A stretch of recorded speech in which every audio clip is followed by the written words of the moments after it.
mbalamusizza abooluganda. Nze Walukaga Mathias, ndi musajja muyimbi. Paulo Kafeero yali muganda wange, yali mukulu wange, era nabeerako ewuwe ebbanga Maganjo, era yanjagala nnyo nga naakajja nantwala ewuwe awo mu 96 aga akalenzi kano kajja kuyimba. Nali mbaakinga bubaakinzi nnyimba ze, naye amawulire ge naakafuna saawa eno mabegako nayimba oluyimba nti tibandibanga boolabirira sibabo mutaayi wange waalikebeza abaana eriyo n'abaakuteza olubbo omwana n'akufaanana ennyindo. Ebintu ebyo abantu abamu Katonda atuwa okwolesebwa nga tulaba ebiri mu maaso. Kafeero genfuna saawa eno abaana be babadde 38 abaleeteddwa e Naggulu, naye 15 badduse ng'ate bamaze okutuuka e Naggulu, ne basigalawo 23 era be bakozeeko DNA test. 15 they have disappeared. Kigambibwa kigatto wangaŋŋamba nti bafunye obusimu okuva ku bamama baabwe ne babagamba mudduke muveeyo, nga mulimu n'abamu abaali bakipika nti Kafeero aziikulwe. Motivu y'okuteekawo pressure nti Kafeero aziikulwe, baayagala kuswaza Kafeero.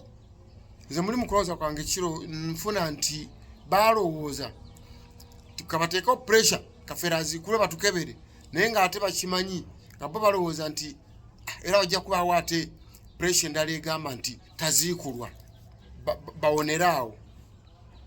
Manyi omuntu eyasse omuntu batugamba eyasse omuntu yasinga okukaaba, kati ababadde bakimanyi si baana ba Kafeero be basinga okussaawo pressure aziikulwe, era badduse.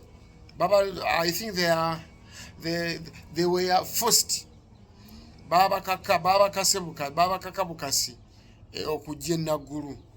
Bwe batuuseeyo ne bafuna phone calls from their mothers, nabagamba nti ffe twali tukola byaffe mudduke muveewo, era badduse. Kati tulindirira abaana 23 ekinaavaayo nakyo ekijja okusembayo.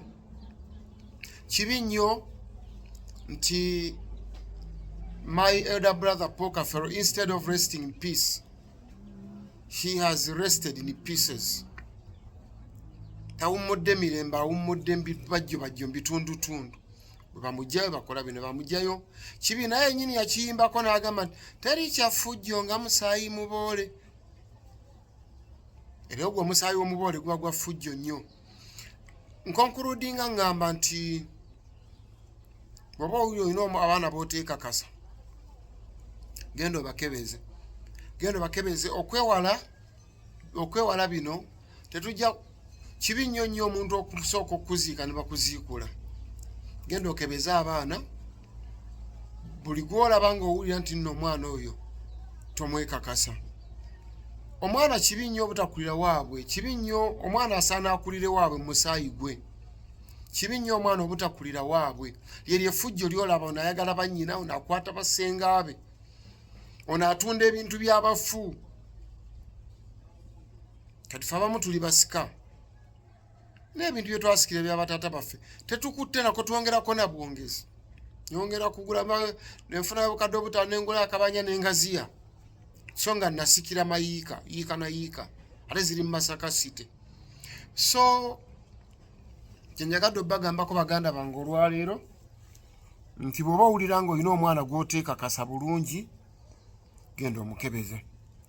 Abakyala abo bakikola mu bugenderevu okutaataaganya Kafeero.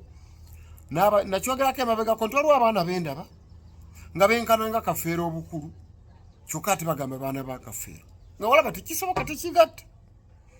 Tosobola kuba kati ogenda kuweza myaka 5 nga Kafeero ne bwe yali badde waali kati yali badde agenda kuweza myaka 56. Kati ate gwe n'ogamba nti taata yakuzaala wa 8. So kye ndowooza nti oluyimba lwange ekitawuluzi asogola aligula omanyira si enanyini mbooli, naye n'ensonga lwaki natandisa layini eyo. Asogola aligula kwamanyira si enanyini mbooli, gwolaba asima obusimi bwa tibogera omusiri guba sigugwe ogolaba avuga ovuze moroka agenda atomera kuba bukubi mu binya statement eyo ngazi nnyo tegeze moroka siye golaba swaza tatawo njuyo oyo abasiye tatawo mwana teri muntu ayinza kuswaza tata wa mwana nga itatawe teri muntu ayinza kuvuga moroka nga jikuba mu binya nga ye nga amanyi n'obuzibu bw'ojikanika teri muntu ayinza kuyiwa mazzi butwa mu mazzi nga amanyi nti yagenda obbunywa mazzi gage abayaga kutabala so statement yali nkulu nnyo mulimba lwange ekitawuluzi mudde mu lunoonye muddemu mu lufune mutegere message yali omwo noza kambagaliza obulamu obulungi tusabe abaana abakebeddwa tutegera abaana ba kafeero ekyo nakyo kive mu ddiiro